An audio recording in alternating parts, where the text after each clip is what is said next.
Bonjour, c'est Jean Descartes, bienvenue au cœur de l'histoire.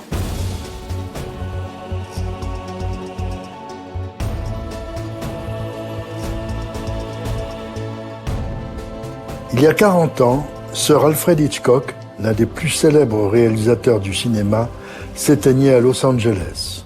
Il avait 81 ans. Son décès n'avait été précédé d'aucun suspense, on ne recherchait aucun coupable. Aujourd'hui, je vais vous raconter la vie de ce personnage complexe, ambigu, et qui s'est fait une place unique dans l'histoire du 7e art.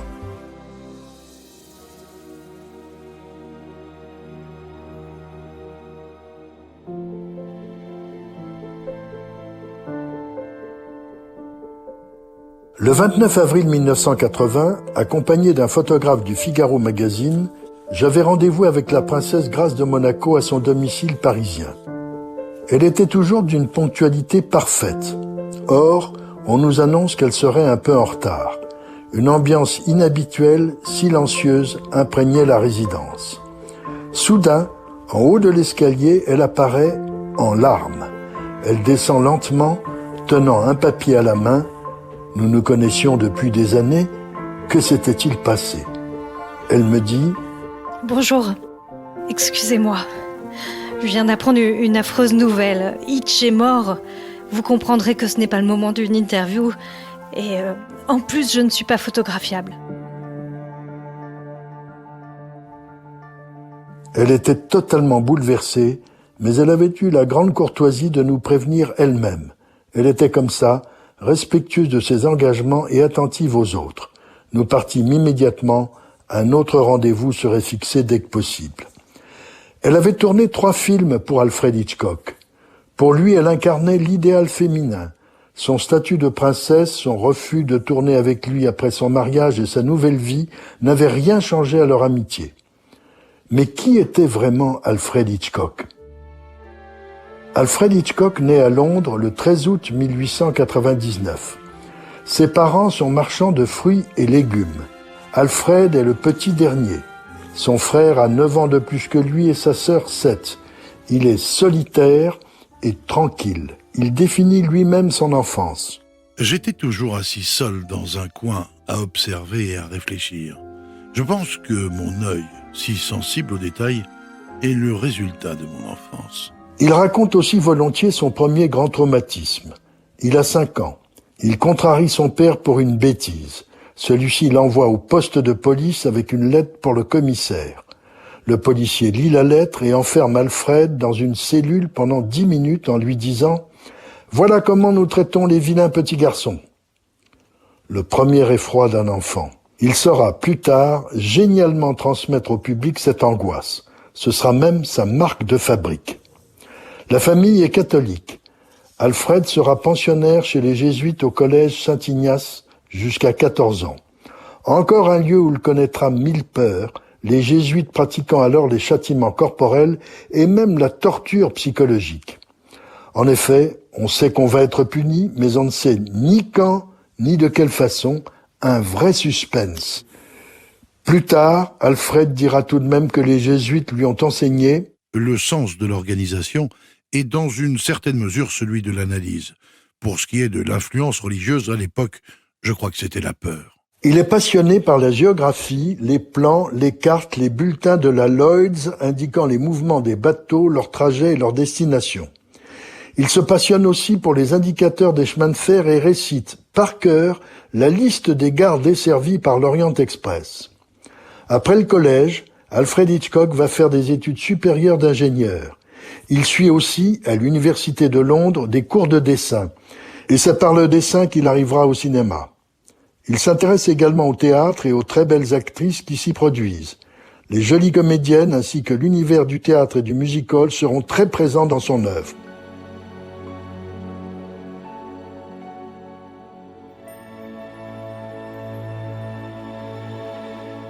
Durant la Première Guerre mondiale, il est réformé, mais il participe quand même à quelques manœuvres en uniforme dans Hyde Park en tant que Royal Engineer. Alfred adore le cinéma.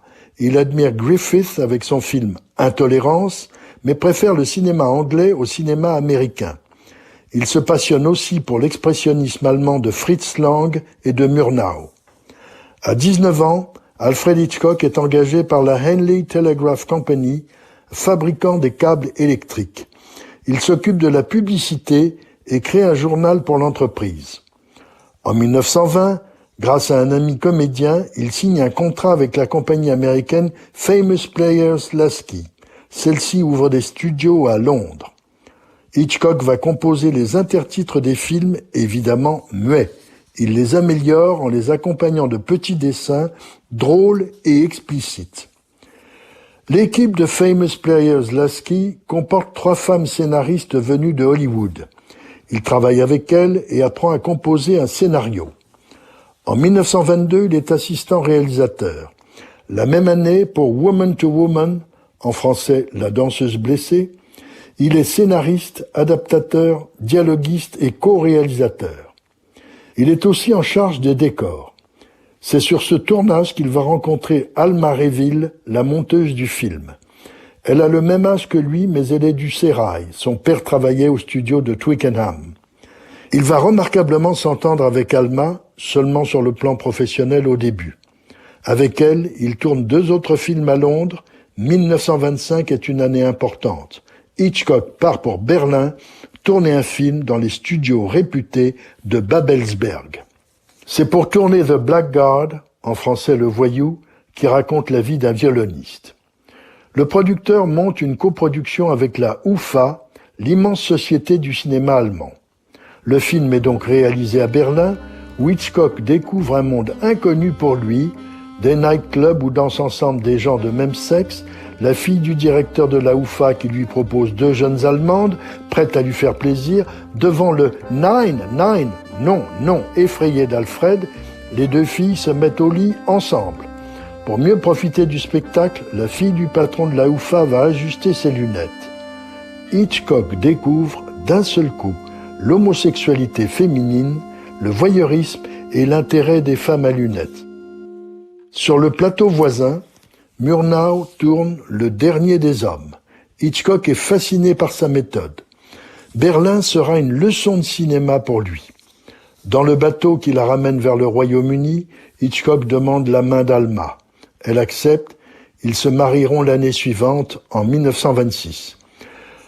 Toute sa vie, Alma sera l'inspiratrice, l'assistante, la conseillère de son mari, tant dans la préparation des films que sur leur tournage. Alfred met en scène 2 comédies dramatiques en 1925. Il accède à une certaine notoriété avec The Lodger, une adaptation de l'histoire de Jack l'Éventreur. C'est un succès. Hitchcock a trouvé sa voie. Désormais, il réalisera surtout des comédies dramatiques avec une intrigue policière, des héros accusés à tort. Il mélange habilement angoisse, terreur, éventuellement humour et intrigue amoureuse.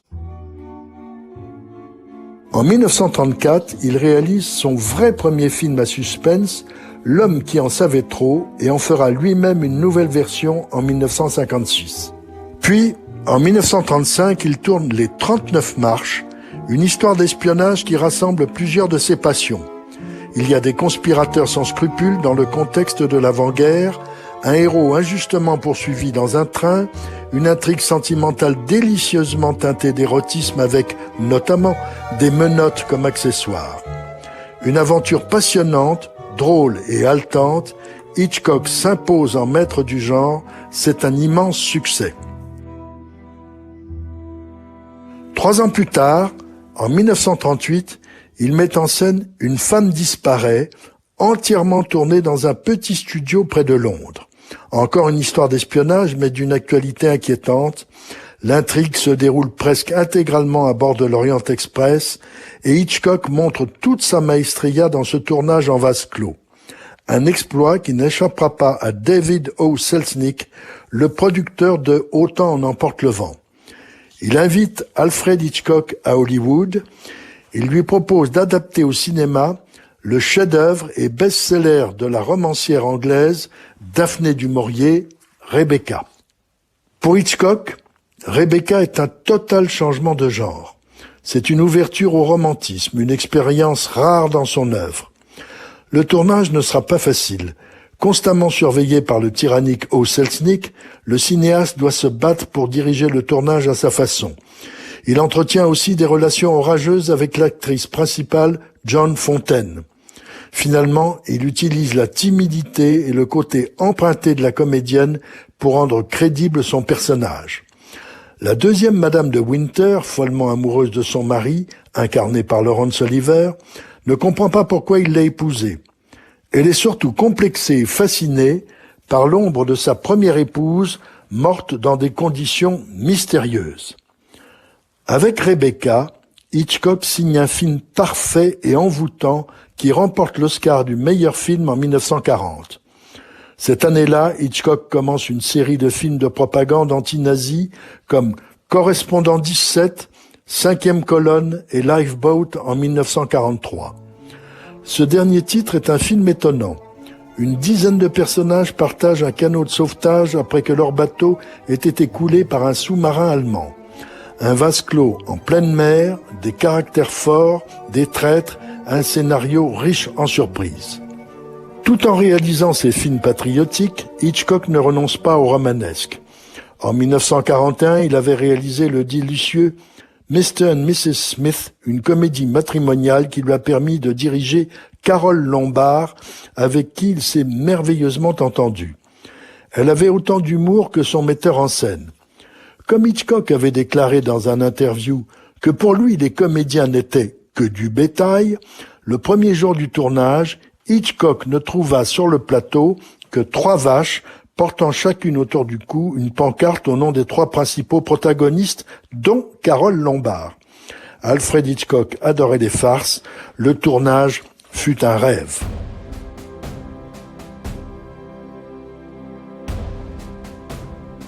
La même année, il réalise Soupçon, encore une comédie conjugale mais beaucoup plus ambiguë. L'héroïne, à nouveau interprétée par Joan Fontaine, soupçonne son mari d'être un horrible personnage jusqu'à vouloir la tuer pour hériter d'elle. Dans le premier scénario, elle avait raison. Il a fallu le modifier car en aucun cas, pour le public, Cary Grant ne pouvait jouer le rôle d'un assassin. Le film est parfaitement réussi. Le mari, inquiétant et énigmatique et plein de séduction. Pour Joan Fontaine, ce fut plus compliqué. Le réalisateur l'a trouvée inexistante. Un biographe d'Hitchcock, Bruno Villien, raconte. En Angleterre, lors d'une conférence de presse donnée 30 ans plus tard, Hitchcock déclara que Joan Fontaine était une marionnette. Et que pour Soupçon, il n'avait pu créer un personnage cohérent qu'à coups de ciseaux et de colle. Grâce à un montage méticuleux, prémédité dès le tournage. Bref, il ne la supportait pas, il ne tourna plus jamais avec elle. Heureusement, Hitchcock allait rencontrer après la guerre des actrices qui incarnaient parfaitement son modèle d'héroïne. Blonde, en apparence distante et un peu froide, mais en réalité le feu sous la glace. La première d'entre elles est la Suédoise Ingrid Bergman, avec laquelle il s'entendra parfaitement. Il la définit ainsi. Ingrid Bergman est une femme très sexy, mais seulement à cause de sa beauté intérieure. Du pur Hitchcock. Leur première collaboration est un film étrange, La maison du docteur Edwards, en 1945. C'est un mélodrame psychanalytique. Ingrid Bergman est une femme psychiatre qui tombe amoureuse d'un autre psychiatre joué par Gregory Peck. Ce dernier est amnésique. Il est persuadé d'avoir assassiné le médecin dont il a endossé l'identité. Seule la psychanalyse l'aidera. L'utilisation du rêve a fasciné Hitchcock. Il a demandé à Salvador Dali d'en dessiner les décors et costumes. Cela nous vaut une étrange scène dans un cadre antique, une intrusion très hitchcockienne dans l'univers de Freud. Leur deuxième collaboration, l'année suivante, en 1946, est un des films les plus brillants du réalisateur, Les Enchaînés. Une histoire de comploteurs nazis à Rio de Janeiro. Le couple Cary Grant, agent américain, et Ingrid Bergman, fille d'un agent nazi voulant se réhabiliter, prend des risques incroyables pour faire peur aux spectateurs. Tout finira bien. Le brio du film, le remarquable emploi des transparences, quelques scènes d'anthologie sur la maison des espions. L'escalier joue un rôle essentiel. Il y en a dans presque tous ces films. depuis Cary Grant montant un verre de lait à son épouse dans Soupçon, jusqu'à l'escalier terrifiant de la maison de Norman Bates, Anthony Perkins, dans Psychose. Et on ne peut non plus oublier l'escalier du clocher de la mission mexicaine dans Vertigo.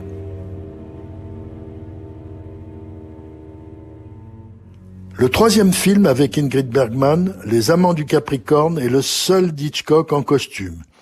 Il se déroule en Australie en 1830. Bergman est une héroïne terrorisée. Le suspense est psychologique et le film totalement romanesque. La deuxième comédienne blonde est sans doute la préférée d'Hitchcock est Grace Kelly. Entre 1954 et 1955, il tourne 3 films avec elle. Le premier est un vase clos cher au cinéaste, Le crime était presque parfait. C'est le seul film qu'il ait tourné en relief, mais cela posait d'immenses problèmes, car la caméra était énorme et peu maniable dans un petit décor de 2 pièces. Le seul intérêt du relief était le gros plan en 3 dimensions des ciseaux que Grace Kelly, allongée sur le bureau, plante dans le dos de son agresseur qui tente de l'étrangler. C'est horrible. Le deuxième film est encore plus confiné que le premier, c'est Fenêtre sur cour. Il se déroule dans une seule pièce où James Stewart, immobilisé après un accident, a une jambe dans le plâtre. Sa seule distraction est d'observer à l'aide d'un téléobjectif la vie de ses voisins d'en face de l'autre côté de la cour. Du pur voyeurisme, encore une spécialité d'Hitchcock. Grace Kelly, éblouissante, va aider son fiancé à démasquer un mari qui a assassiné sa femme. Elle prend des risques énormes, on aura très peur. Bref, c'est un régal. La troisième et dernière collaboration Hitchcock-Grace Kelly est le délicieux La main au collet, tourné en juin 1954 sur la Côte d'Azur. Ce marivaudage entre un ancien voleur de bijoux repenti, surnommé le Chat, joué par Cary Grant, et une riche héritière américaine peu conventionnelle, comporte une scène prémonitoire. Lors d'un pique-nique sur la moyenne corniche, la toile de fond est le rocher de Monaco. Cary Grant a cette réplique. « Dans le fond, vous êtes venu en Europe pour vous marier ». L'année suivante, Grace rencontrait le prince régnier et quelques mois plus tard, elle l'épousait. Alfred Hitchcock avait perdu sa star préférée. Rassurons-nous, il en trouvera d'autres. En 1956, il y aura la belle Kim Novak dans Vertigo, encore un film freudien où James Stewart se bat contre sa mémoire et ses vertiges. Il y aura ensuite l'exquise Eva Marie Saint dans La mort aux trousses en 1959 avec comme partenaire Cary Grant. C'est l'un des films les plus réussis du maître du suspense. Hitchcock parvient à filmer dans un wagon-lit le baiser le plus long de l'histoire du cinéma. Enfin, Tippi Hedren sera martyrisé en 1963 dans Les oiseaux par un Hitchcock assez sadique. Elle sera aussi, en 1964, une marnie un peu décevante. Le rôle avait été imaginé pour Grâce de Monaco, mais on sait qu'elle le refusa. Parallèlement, Hitchcock réalisa des films pour la télévision avec un très grand succès. Il tournera encore Frenzy en 1972 comme un retour aux sources à Londres. C'est l'histoire d'un serial killer comme un écho à son premier film sur Jack l'Éventreur. Et enfin, un complot de famille qui n'ajoutera rien à sa gloire. À sa mort, en 1980, Alfred Hitchcock laisse une filmographie exceptionnelle qui nous enchante toujours. Laissons François Truffaut, un de ses grands admirateurs, nous expliquer pourquoi. Disons que si on aime le cinéma en tant qu'évasion, on s'évade 10 fois plus dans un film d'Hitchcock, parce que c'est mieux raconté. Il raconte des histoires modernes, des histoires de gens ordinaires, à qui il arrive des choses extraordinaires. N'oubliez pas que j'avais grandi dans la peur, et que Hitchcock est le cinéaste de la peur. Et on entre dans ces films comme dans un rêve, d'une telle beauté formelle, tellement harmonieux, tellement rond.